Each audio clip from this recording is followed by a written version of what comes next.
क्या कभी सोचा है कि धातु की एक सीधी सपाट ट्यूब को वो परफेक्ट घुमावदार आकार कैसे दिया जाता है? इसके पीछे इंजीनियरिंग का एक कमाल का जादू काम करता है। आज हम इसी सफर के हर एक पहलू को करीब से जानेंगे। हम सब रोजाना ऐसी मुड़ी हुई धातु की चीजें देखते हैं, है ना?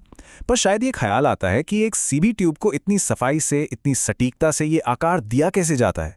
असल में ये मैन्युफैक्चरिंग और डिजाइन की एक पूरी दुनिया है जो हमारी आंखों के ठीक सामने छिपी हुई है। जरा सोचिए, साइकिल के फ्रेम से लेकर हमारे घरों में रखे फर्नीचर तक, गाड़ियों के एग्जॉस्ट पाइप से लेकर सीढ़ियों की रेलिंग तक, ये मुड़ी हुई ट्यूब्स हर जगह हैं। ये तकनीक असल में हमारे आसपास की दुनिया को आकार दे रही है। तो चलिए अब थोड़ा और गहराई में चलते हैं। किसी भी चीज को मोड़ने से पहले हमें उस साइंस को समझना होगा जो इसे मुमकिन बनाती है। ये सब कुछ मटेरियल की प्रॉपर्टीज और उस पर लगने वाले फोर्सेस का ही खेल है।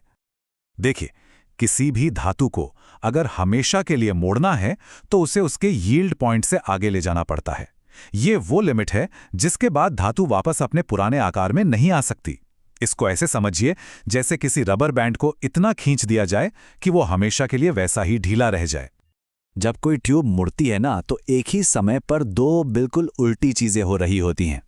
मोड़ का जो बाहरी हिस्सा है वो तनाव की वजह से खिंचता है और थोड़ा पतला हो जाता है, और ठीक उसी वक्त जो अंदरूनी हिस्सा है वो दबाव की वजह से सिकुड़ता है और थोड़ा मोटा हो जाता है। अब इन दोनों जोन्स, मतलब खिंचाव और दबाव वाले हिस्से के ठीक बीच में एक न्यूट्रल एक्सिस होती है। ये ट्यूब का वो सेंटर पॉइंट है जो मुड़ने के दौरान न तो खिंचता है और न ही सिकुड़ता है। इंजीनियरिंग में सारी कैलकुलेशंस इसी एक्सिस को बेस मानकर की जाती हैं। तो ये सब होता कैसे है? चलिए अब उन औजारों और मशीनों पर एक नज़र डालते हैं जो इस काम को करने के लिए इस्तेमाल होती हैं। टेक्नोलॉजी ने वाकई इस फील्ड को पूरी तरह से बदल कर रख दिया है। शुरुआत में यह सारा काम हाथों से होता था, जिसमें जाहिर है उतनी सफाई नहीं आती थी। फिर आईं सेमी ऑटोमेटिक मशीनें, और आज हमारे पास कंप्यूटर से कंट्रोल होने वाली CNC मशीनें हैं जो अविश्वसनीय सटीकता के साथ कितने भी मुश्किल मोड़ बना सकती हैं। अब कुछ खास तरह के मोड़ों के लिए ट्यूब को अंदर से सपोर्ट देना बहुत जरूरी होता है ताकि वो पिचक न जाए। यहीं पर काम आता है मैंड्रिल। ये एक अंदरूनी टूल है जो मुड़ते समय ट्यूब के आकार को बनाए रखता है, खासकर जब ट्यूब की दीवारें पतली हों। तो अब आते हैं इस विश्लेषण के सबसे अहम हिस्से पर, जहां हम ट्यूब बेंडिंग के 4 सबसे पॉपुलर तरीकों को समझेंगे। हर तरीके की अपनी एक अलग खासियत और इस्तेमाल है। सबसे पहला और सबसे आम तरीका है रोटरी ड्रॉप बेंडिंग।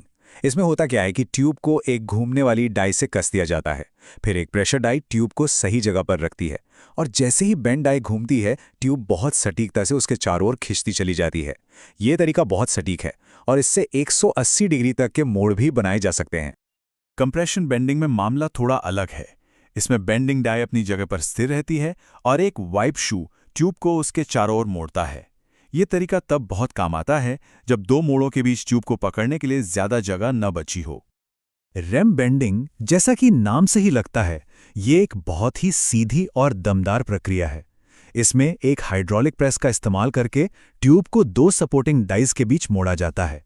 ये बहुत तेज है और इसका इस्तेमाल अक्सर स्ट्रक्चरल पार्ट्स के लिए होता है जहां बहुत ज्यादा सटीकता की जरूरत नहीं होती। और आखिर में है रोल बेंडिंग। ये तरीका उन बड़े घुमावदार मोड़ों के लिए है जिन्हें देखकर हैरानी होती है। इसमें ट्यूब को 3 रोलर्स के बीच से निकाला जाता है। 2 रोलर्स फिक्स होते हैं और तीसरे एडजस्टेबल रोलर की पोजीशन बदल के ही मोड़ का रेडियस कंट्रोल किया जाता है। इसी की वजह से इससे बड़े बड़े आर्क या फिर पूरे सर्कल भी बनाए जा सकते हैं। तो रोल बेंडिंग का सारा जादू इन 3 रोल्स में ही छुपा है। सिर्फ 3 रोल्स जो बड़े से बड़े घुमाव को भी बड़ी आसानी से आकार दे सकते हैं। ट्यूब तो मुड़ गई, पर कहानी अभी खत्म नहीं हुई है। अक्सर ट्यूब के सिरों को भी एक खास मकसद के लिए तैयार करना पड़ता है, जैसे कि उसे किसी दूसरे पार्ट से जोड़ना हो। इसके लिए भी कई तरीके हैं, जैसे रिडक्शन, जिसमें सिरे का डायमीटर कम किया जाता है ताकि वो किसी छोटे हिस्से में फिट हो सके। इसका ठीक उल्टा है एक्सपेंशन, जिससे डायमीटर बढ़ाया जाता है। फ्लेयरिंग सिरे को बाहर की तरफ फैला देती है और बीडिंग कनेक्शन को मजबूती देने के लिए एक उभरी हुई रिंग बना देती है। तो अगली बार जब कोई साइकिल का फ्रेम, एक स्टाइलिश कुर्सी या फिर एक साधारण सी रेलिंग पे नजर पड़े, तो शायद एक पल के लिए ये जरूर सोचा जाएगा कि उस एक साधारण से दिखने वाले मोड़ के पीछे कितनी इंजीनियरिंग और सटीकता छिपी है। अब रोजमर्रा की कौन सी चीज है जिसे एक अलग नजर से देखा जाएगा?